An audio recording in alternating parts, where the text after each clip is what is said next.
I knew something was wrong the second I saw Darren walk in, not because he was late or loud or careless. Darren was never any of those things. He was early, always quiet, and so meticulous it bordered on neurotic. But that morning, as the musty stink of the finance annex clung to the walls and the fluorescent lights hummed with that old bulb death rattle, something felt off. It was in his eyes, not anger, not confusion, something colder, like he already knew how this day would go. I'd been told to handle it discreetly.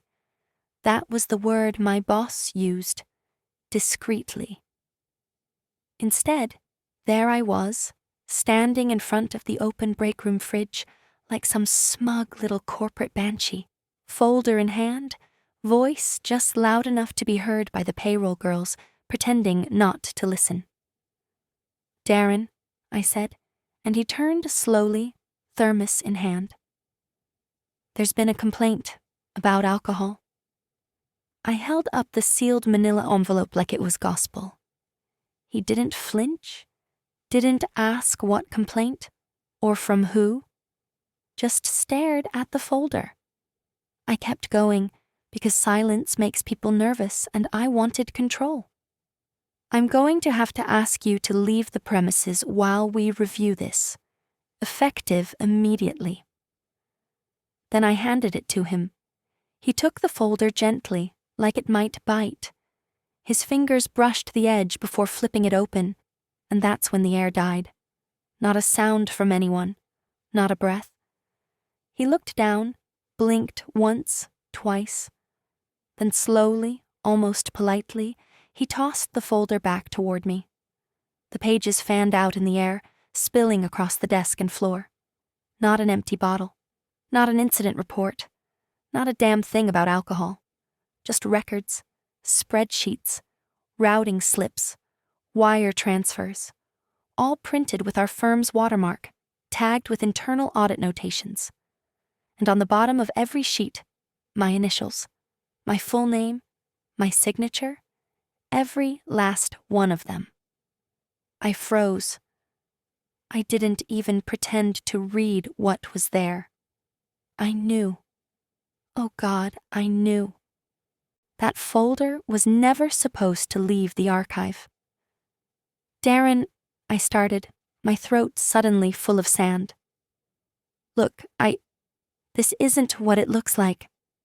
But it was, and he didn't respond. Just picked up his thermos, turned, and walked out like he'd just taken out the trash.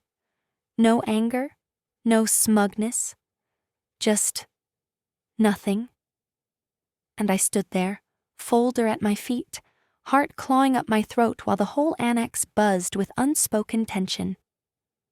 By the way, if you're still listening, take 2 seconds to like this video and subscribe. I know, everyone says that.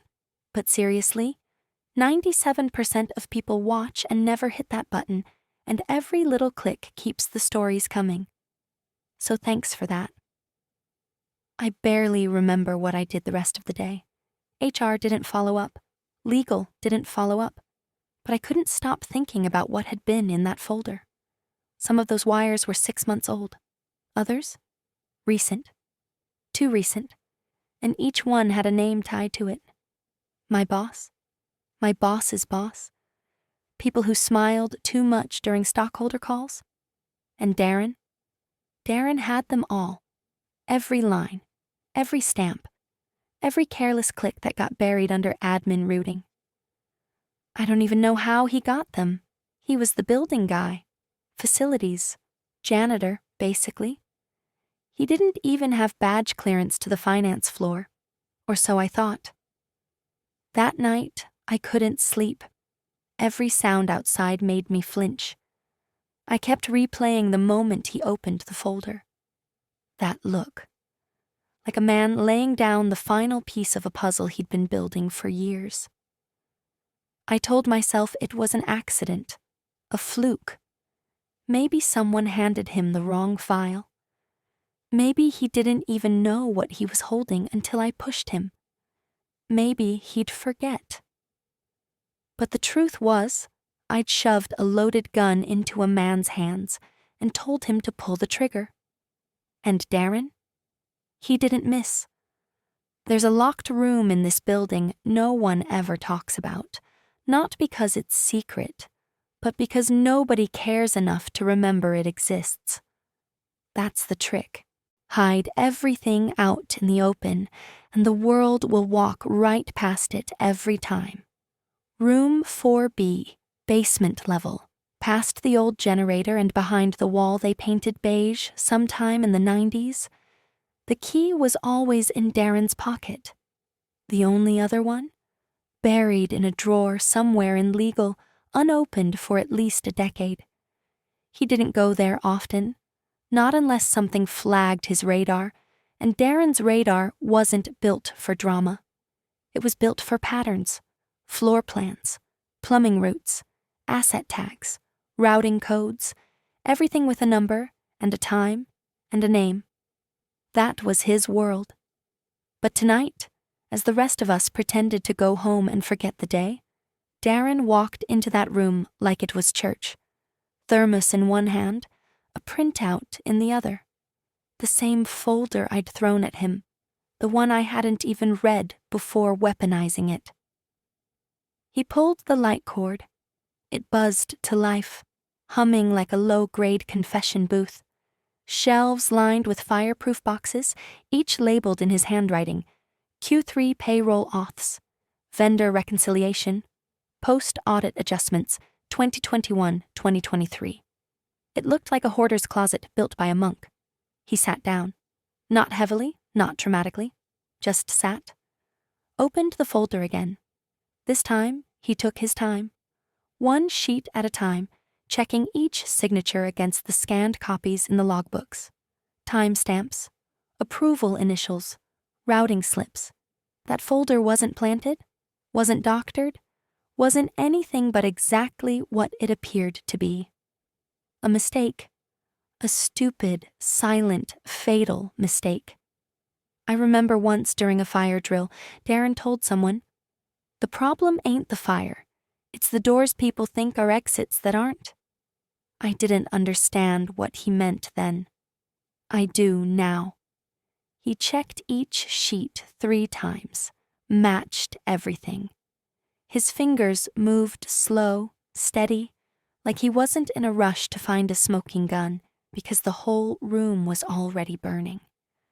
There were dozens of them. Hundreds. All the mid-month transfers that never hit the general ledger. The holiday bonuses that went out in April. The vendor payments to LLCs that only existed on paper. And always the same initials. Always the same chain of sign-offs. Mine, my boss's, and someone else's. One level higher. I won't say his name. Not yet. Darren didn't pace, didn't mutter or curse or shake his head. He just sat there, flipping page after page, the sound of paper on paper the only noise in that basement mausoleum. That's what it was. A mausoleum? For truth? For records nobody wanted remembered. He didn't want revenge. I believe that now. Darren's not the kind of man who burns the world down to feel taller. But that night, sitting among the cold guts of 2 decades of lies, he realized something he probably hadn't let himself think before. He'd been cleaning up other people's messes for 22 years. And somewhere along the line, they stopped being spills and started being crimes. And maybe, he was tired of being quiet. They always thought Darren was just a building guy. But the thing about custodians is they know every crawl space, every vent, every unsecured cabinet and loose floorboard and hard drive that someone thought was properly wiped. He wasn't looking for leverage. He already had it. What he needed now was clarity. And maybe a final entry in the file that bore all our names. Because once you know the doors are fake exits, there's no going back through them. The first thing he did wasn't dramatic. It wasn't even loud. That's what made it dangerous. Darren wasn't out for blood. He was out for proof. Quiet, silent, ironclad proof. The kind no one could spin or gaslight or bury under committee reviews and internal process delays. The kind of proof that made people resign before breakfast and lawyer up by lunch. He waited until everyone was out. Not just the floor, but the building. Darren knew the shift schedules better than the managers. He knew when security did their rounds, when the server backups ticked over, when IT ran its automated alerts, because he built half of it. Not with code, but with routine. Pattern, placement. Darren didn't need admin access. He had institutional access. He pulled the gap memos first, the ones flagged last year during the internal audit, and then quietly revised until the numbers balanced on paper. He printed them, all of them, not from his account, but from a generic admin terminal in the HR training room. The printer logs? He wiped them. Not because he was covering his tracks, but because he wanted a clean chain of custody. The language in the memos was just vague enough to fool most eyes. Temporary delay in reconciled reporting, adjusted vendor invoice alignment, non-material discrepancy in deferred allocations. But Darren saw the bones under the skin. He always had. He scanned each one, saved them as PDFs, used the internal backup routing system, one the execs forgot even existed because it hadn't been decommissioned since the last server overhaul 6 years ago. The system tagged each packet with a routing code, timestamp, and source IP, then dumped them in encrypted logs archived by facilities. Not IT, not finance, facilities. He emailed them to himself using the dead account of a long-retired maintenance lead, one no one had ever gotten around to disabling. Subject line: Q2 Alignment Review. No text, no signature. Next came the handbook. Not the public-facing one from the onboarding portal, but the original spiral-bound copy he'd kept since 2004, complete with sticky tabs and scribbled notes. On page 214, buried under a section titled Ethics and Financial Disclosure, was the line, "All suspected financial misconduct must be escalated to the Office of Legal Counsel. HR is not authorized to independently investigate financial irregularities involving leadership personnel." He didn't smile, didn't whisper, "Gotcha." Darren wasn't a movie hero. He was a custodian, and custodians don't win. They just clean up better than anyone. He wrote the report on a plain white notepad, all caps, one sentence. Prescott, Q2 transfers, custodian file room 4B. No signature, no initials, no threat, just coordinates. A flag planted in a battlefield no one realized had already been mapped.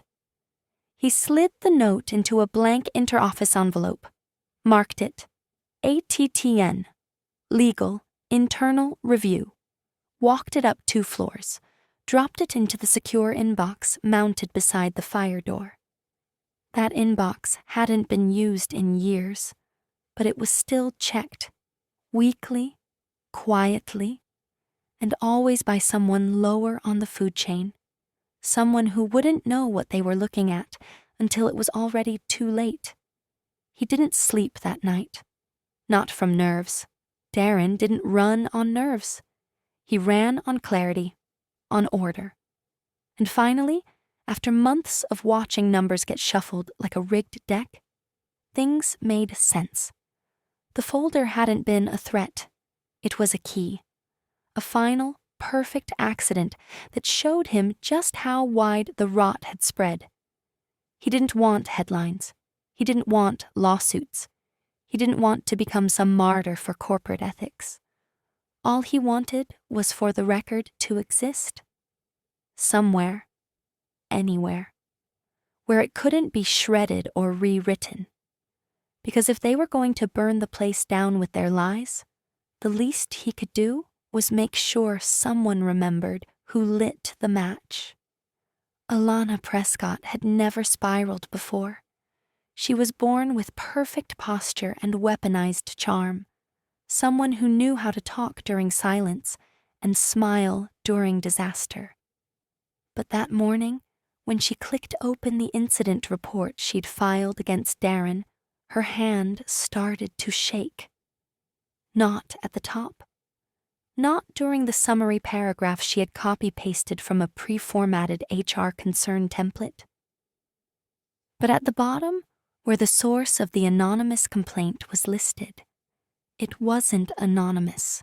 Her assistant's name was right there, ID tagged and time-stamped, same day as the regional performance review when half the team was out sick.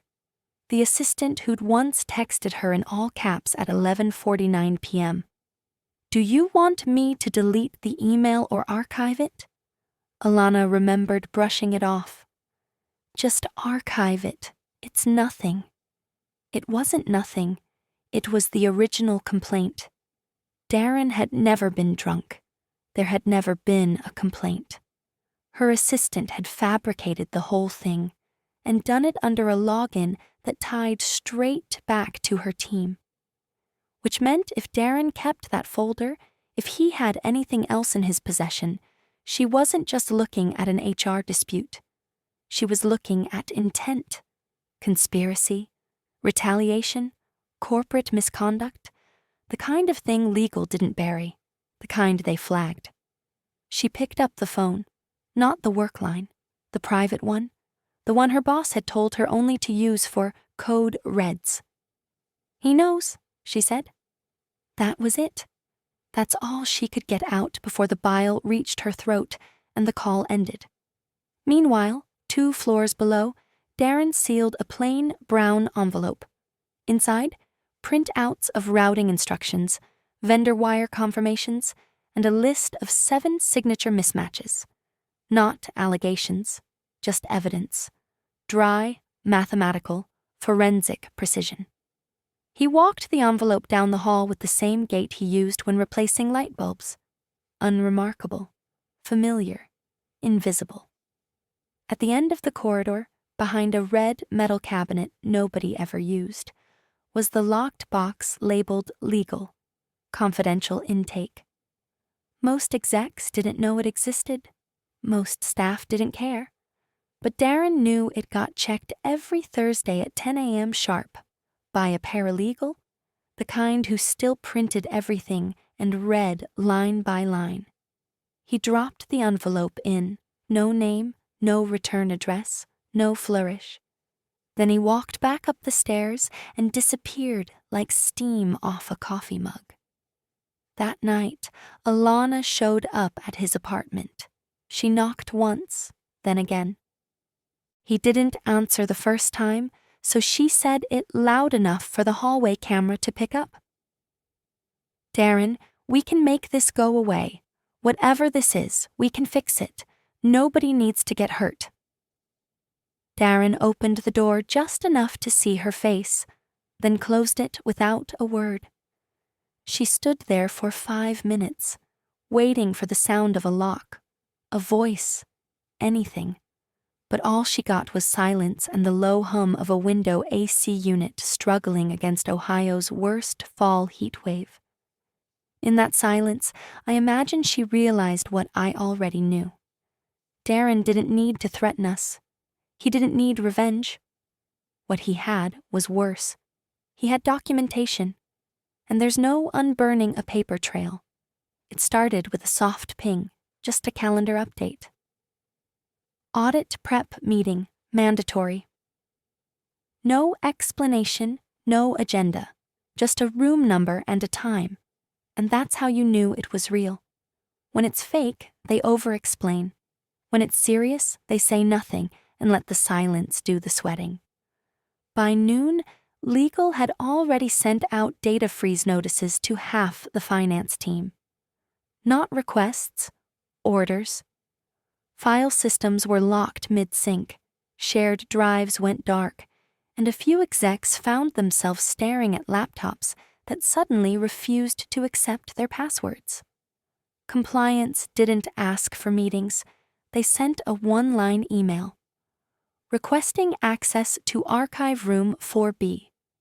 Only 2 people had that key. Darren was in the lobby when the request came in. Not eavesdropping, he didn't need to. Word travels fast in the old HVAC shafts when everyone thinks you're just replacing filters. He watched from the security monitor room as 2 auditors, both in quiet suits, no badges showing, made their way to the service elevator. Not the one the C-suite used, the other one, the one that smells like dust and copper and the ghosts of failed budgets. By 3 p.m., 2 names were off the org chart. Officially, resigned to pursue other opportunities. Unofficially, they'd been walked out before the coffee in their Yeti mugs cooled off. One of them hadn't even gotten to shut down their desktop. The monitor still glowed as the IT rep boxed up the wireless mouse with rubber gloves, like it might bite. Darren didn't gloat. He didn't even blink. Just sat in the background as a legal assistant knocked politely on the door to 4B, clipboard in hand, voice shaky with unfamiliar authority. Darren didn't ask who sent them. He just handed over a laminated log sheet and stepped aside. I found out later someone, probably from payroll, maybe ops, leaked the tip to a financial journalist in Columbus. The story wasn't confirmed, nothing public, just whispers about possible irregularities and unusual internal movement. But the second it hit Twitter, everyone in the building started moving slower, like they were walking through water. And Alana? She broke the silence. Not through her work email, not through her assistant. Through a prepaid burner phone that pinged Darren's number with a simple message. Let's talk. No apology. No denial. Just those 2 words, like a white flag folded in shame. Darren's reply came 10 minutes later. Not a word, just a file. Q2, Trans Authorization V4 Final PDF. No commentary, no accusation, just the file name, precise, deliberate, and fatal. Inside it, 7 pages, wire authorizations, digital signatures, inconsistencies in timestamps, approval fields with missing dual authentication records.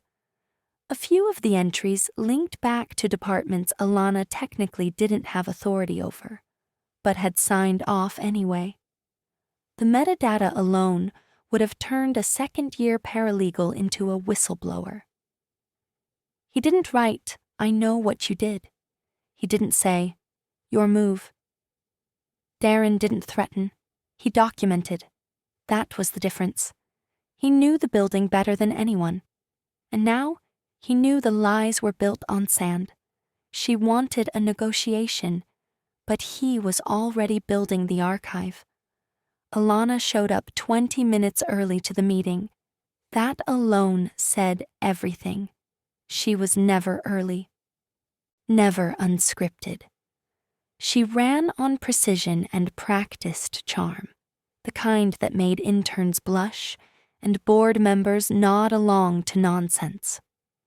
But that morning, she sat stiff in the leather conference chair, fingers twitching near her phone, like she was waiting for someone to call her off the ledge.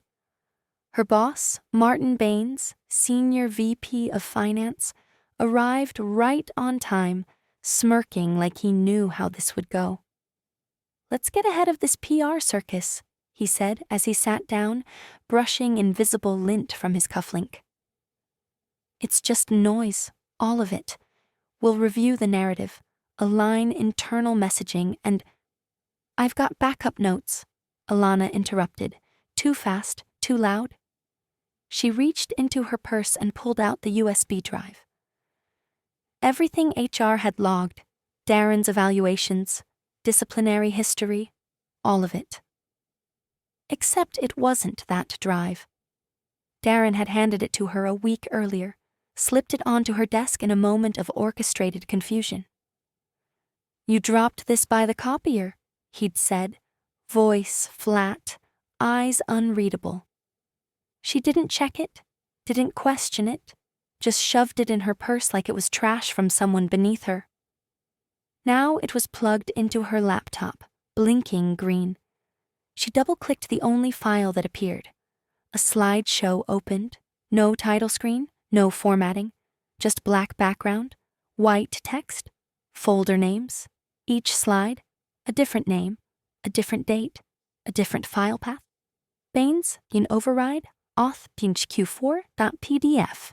Prescott, routing gap, internal only, .zip vendor code fwd, oj, edited.xls untracked payroll, could transfer draft final. docx timestamps aligned perfectly with bonuses that were never disclosed. Approvals that didn't exist. Signatures that appeared weeks before the documents were supposed to be signed. The kicker? Every name listed had been in the same meeting last year, the one where a 2.7 malware discrepancy was smoothed out for investor calls. She clicked to the next slide, and the next, and the next. No files to open, just titles. Just enough to confirm existence, just enough to make you sweat. She tried to back out. The slideshow ignored her. It was locked in place, coded to loop. She hit escape. Nothing. Tried to eject the drive.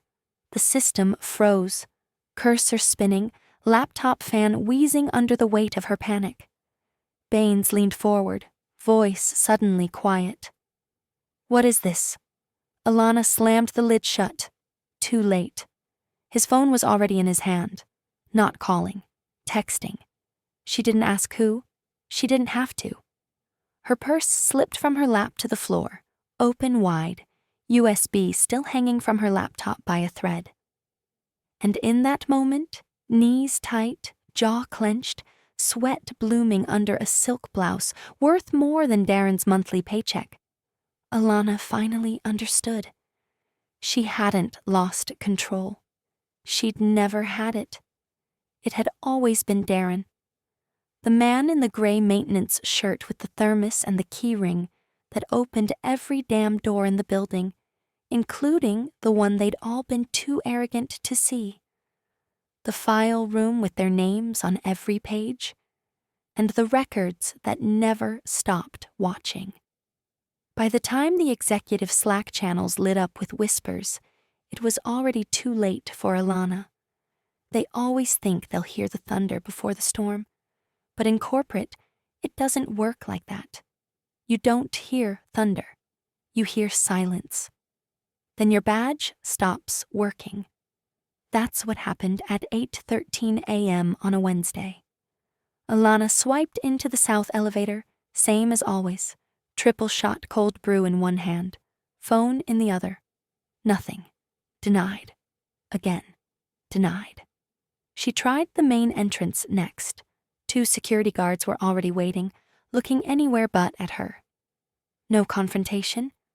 Just a quiet escort to the lobby where a cardboard banker box had been placed on a chair. Not even her desk chair. Just a chair? Like she was already past tense? She didn't yell. Didn't cry. Alana Prescott didn't do breakdowns. But she walked out of that building like someone who had just realized she'd spent her whole career climbing a ladder that was nailed to a collapsing wall. Meanwhile, in the legal suite tucked behind the executive wing, Darren sat across from the general counsel with a yellow spiral notebook and nothing else. No lawyer, no briefcase, just that notebook. He wore the same boots he'd used to clean out the utility crawlspace under finance back in 2017, back when no one even bothered to learn his last name. They knew him as the building guy, quiet, handy, disposable. Now he was the only one in the room who didn't look nervous. The GC, nameplate polished, cufflinks gleaming, cleared his throat and slid a document across the table.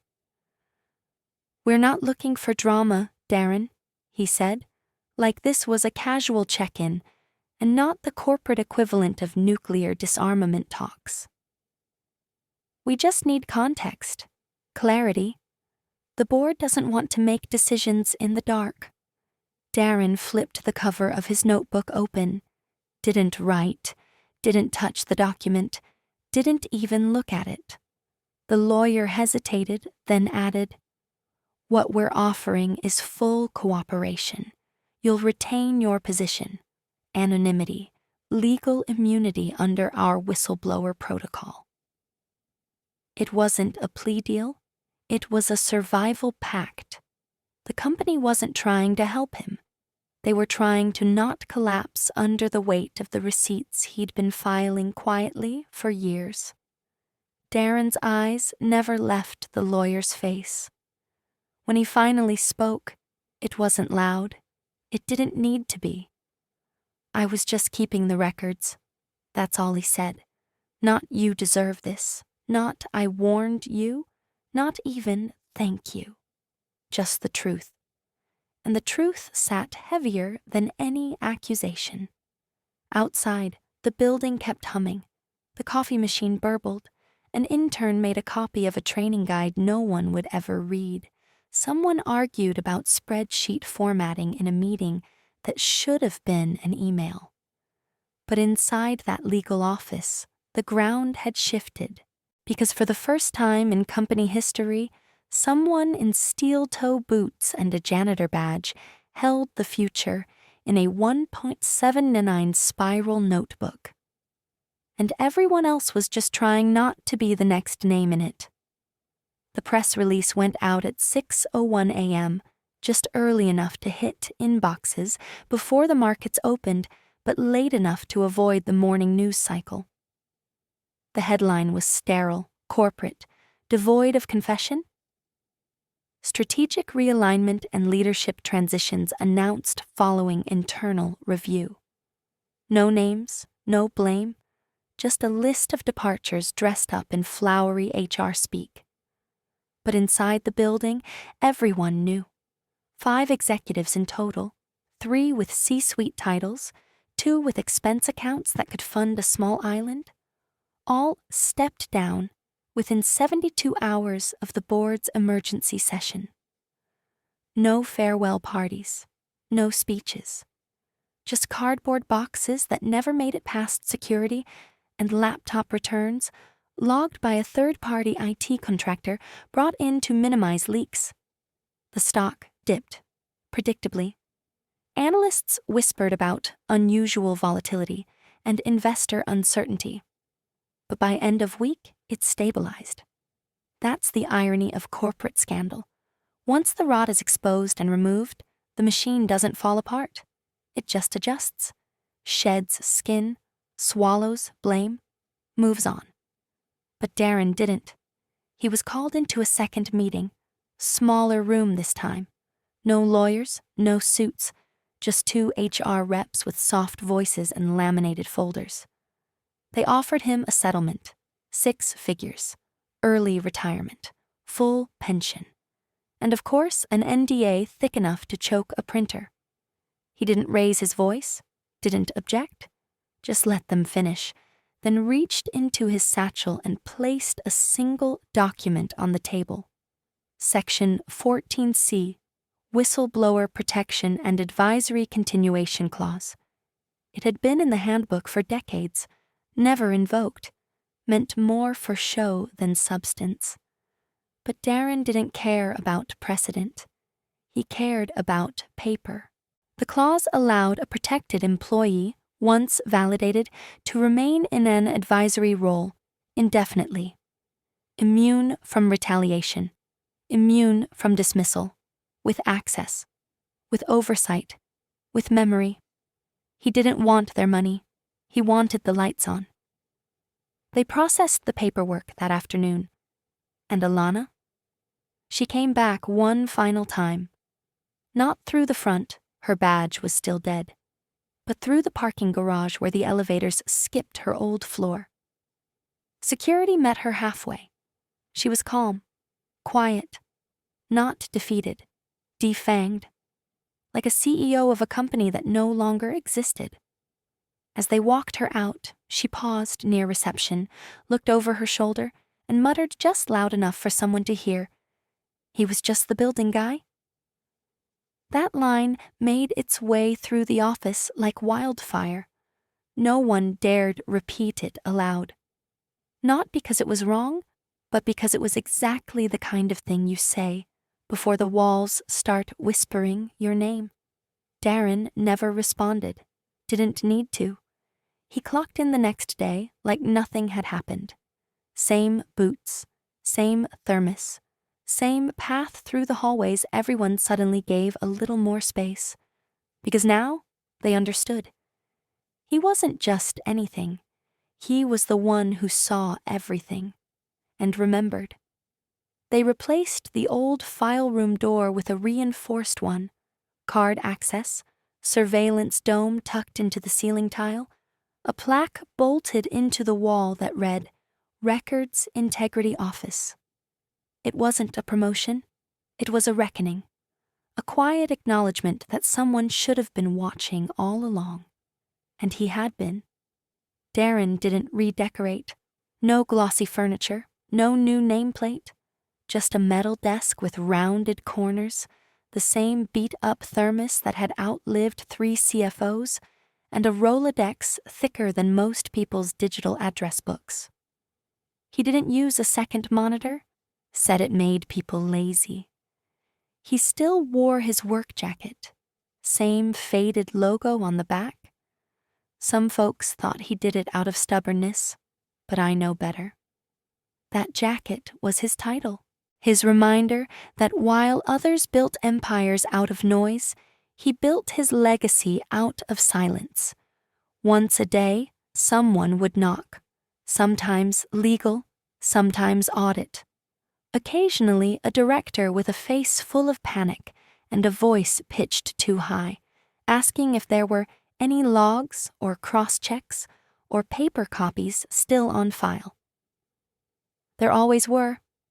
The junior exec who came by that morning couldn't have been older than 30. Fresh hair gel, nervous eyes, tablet tucked under her arm like a shield. She cleared her throat before she even stepped in. "Sorry to bother you. Legal's asking if we still have the Q3 vendor logs. For the Ridgeworth account? Something about payout discrepancies and timeline validation?" She looked like she was waiting for a no. Darren didn't answer right away, just opened a drawer, slid a hand across 3 clearly labeled folders, and pulled one out without hesitation. Inside, tabbed sections, cross-referenced pages, and a sticky note that read, "Ridgeworth discrepancy flagged. See PG-12.